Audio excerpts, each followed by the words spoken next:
तुम भी कभी उसे अपना बाप ना समझना। अपनी खाला का भरोसा कभी ना तोड़ना, जैसे अदील ने तुम्हें कभी अपनी बेटी नहीं समझा ना। अरे अम्मा, अगर आप चाहती है ना कि ज़ारा का बाप उसे उसका हिस्सा दे दे तो उसका वहां रहना बहुत जरूरी है। ये रूम तो हमेशा से ऐसे ही सेट। पापा को यकीन था कि आप एक न एक दिन जरूर यहाँ आएंगी।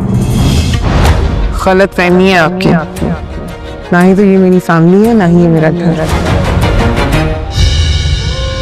तुम खामोश खामोश रहती हो, तुम अपने बाप से क्यों नहीं बात करती? ये तुम्हारा घर है, तुम हमारी फैमिली का हिस्सा हो, और मैं सुकून से मर सकता। अरे सर, ऐसे तो नहीं कहें, इंशाल्लाह आपकी बहुत लंबी उम्र होगी। जी तो और क्या। ज़ारा हमारी भी तो बेटी है, हमें भी तो शामिल करें इसमें। बिल्कुल बिल्कुल, भाई अल्लाह का शुक्र है कि मेरी ये ख्वाहिश पूरी हो गई। वैसे मेहरू, अदील है तो बड़ा दौलतमंद, तो ज़ारा का भी उसकी जायदाद में बड़ा सा हिस्सा होगा ना। और क्या, अभी तो आपको हम दोनों की शादी देखनी है। ठीक कह रही हो ना आलिया की बेटी। मगर आप दुश्मनी निभाने पर तुली हुई थी। अम्मा, अगर ज़ारा ने ये काम करवा लिया ना तो फिर देखिएगा आपके तो दिन ही फिर जाएंगे। ज़ारा उसकी बात कभी भी नहीं मानेगी। लेकिन आलिया बेगम, खून के रिश्तों में बड़ी कशिश होती है। ज़ारा इस वक्त अपने बाप के पास है और उसकी शादी का इख्तियार भी उन्हीं के पास है। हरगिज नहीं। लेकिन जब अदील भाई को अटैक आया तो ज़ारा तुमसे पूछे बिना सीधी उनके पास पहुंच गई। तुम तो ये भी कहती थी कि वो कभी अपने बाप की शक्ल भी नहीं देखेगी।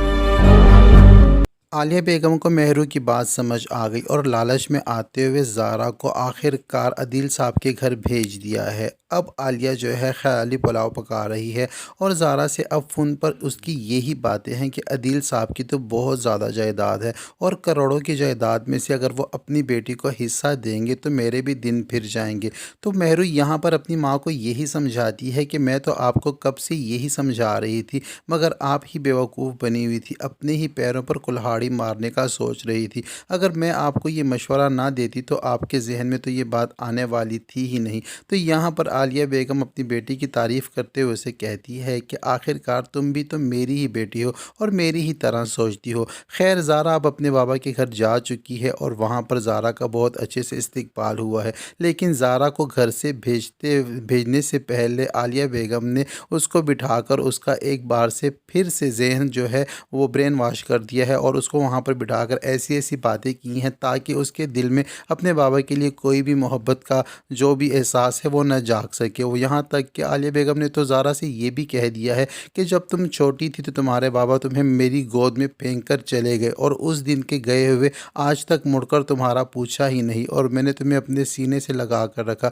तुम्हें पाल पोस कर बड़ा किया। ये नहीं कि अपने एहसानों का बदला वो मांग रही हैं और यही कह रही हैं कि ऐसा ना हो कि तुम वहाँ जाकर मुझे भूल जाओ। और अगर अपनी खाला को तुमने भुला दिया, तुम तो मुझे जानती हो कि मैं तुमसे कितना प्यार करती हूँ और तुमसे दूर में बिल्कुल भी नहीं रह सकती। खैर, ज़ारा जो है खाला की बातें सुनाकर वहाँ से निकल तो जाती है। ज़ारा जैसे ही अदील साहब के घर पहुँचती है तो उसको बहुत अच्छे से वेलकम किया जाता है। यहाँ तक कि अदील साहब की बीवी जो है वो भी ज़ारा को खुले दिल से वेलकम करती हैं और उसे बैठने को कहती हैं, बल्कि रेहान से ये कहती हैं कि अपनी बहन को पूरा घर का टूर कराओ ताकि वो अपने कमरा भी देख ले। जब ज़ारा अपने कमरे में जाती है तो वहाँ पर खिलौने और गुड़िया को देखकर काफ़ी हैरत ज़दा होती है और रेहान से पूछती है कि आपके घर में तो कोई बच्ची है नहीं, तो ये चीज़ें किसके लिए पड़ी हुई हैं। तो रेहान वहाँ पे ज़ारा से ये कहता है कि बाबा जान ने आपका कमरा बचपन से ही इसी तरह सजा कर रखा हुआ है, उनकी दिली ख्वाहिश थी और उनका अरमान था और वो हमेशा यही कहते थे कि एक न एक दिन ज़ारा इस घर में ज़रूर आएगी और आकर अपने कमरे में रहेगी। ज़ारा उस कमरे में अपनी अम्मी की तस्वीर को लगा हुआ देखकर बहुत ज़्यादा खुश होती है और तस्वीर का फ्रेम उठाकर अपने गले से लगा लेती है। ज़ारा यहाँ पर बहुत ज़्यादा एक्साइटेड हो गई है अपना कमरा देखकर, लेकिन साथ ही साथ उसके दिल और दिमाग में आलिया बेगम की बताई हुई बातें भी गूंज रही हैं कि आलिया बेगम ने उसे कौन सी पट्टियाँ पढ़ा कर भेजी है।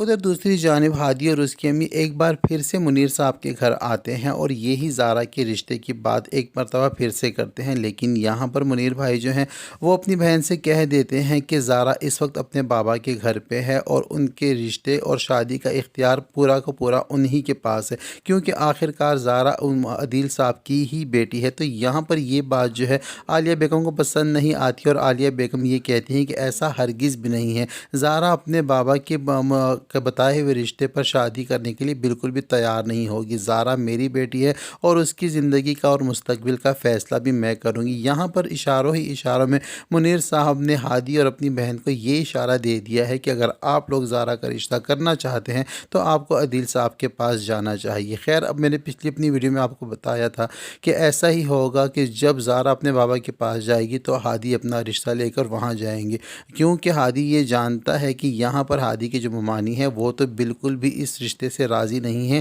اور وہ کسی صورت زارا کی شادی کروانا ہی نہیں چاہتی۔ تو اس وجہ سے اب اشارتاً جو ہے منیر صاحب نے بھی ہادی اور اپنی بہن کو یہ بتا دیا ہے کہ آپ کو رشتہ لے کر وہاں جانا چاہیے۔ جب وہاں پر یہ لوگ رشتہ لے کر جائیں گے تو عدیل صاحب تو پہلے سے ہی ہادی کو جانتے ہیں اور زارا کی مرضی بھی ان کو پتہ ہے، کیونکہ منیر صاحب نے پہلے سے ہی بتا دیا تھا کہ زارا دل سے کس کو پسند کرتی ہے۔ جب ہادی وہاں رشتہ لے کر جائے گا، ہادی کی امی جائے گی اور رشتہ جب مانگے گی تو وہ زارا کی رضامندی پوچھیں گے تو زارا اپنی رضامندی ظاہر کر دے گی اور زارا کا رشتہ ہادی سے پکا کر دیا جائے گا۔ لیکن جب یہ بات عالیہ بیگم کو پتہ چلے گی تو عالیہ بیگم نے ایک بار پھر سے غصے میں آگ بگولا ہو کر زارا کو واپس گھر بلوا لینا ہے اور یہاں بلانے کے بعد زارا کے ساتھ وہی سلوک اور وہی رویہ کرنا ہے جو ان کی عادت ہے۔ خیر یہ سب کچھ ہونے جا رہا ہے ڈرامہ سیریل مفاد پرست کے آنے والے ایپیسوڈ میں۔ اب تک کے لیے اتنا ہی۔ ویڈیو پسند آتی ہے تو ویڈیو کو لائک اور ہمارے YouTube channel Khan drama review کو سبسکرائب کرنا ہرگز نہ بھولیں،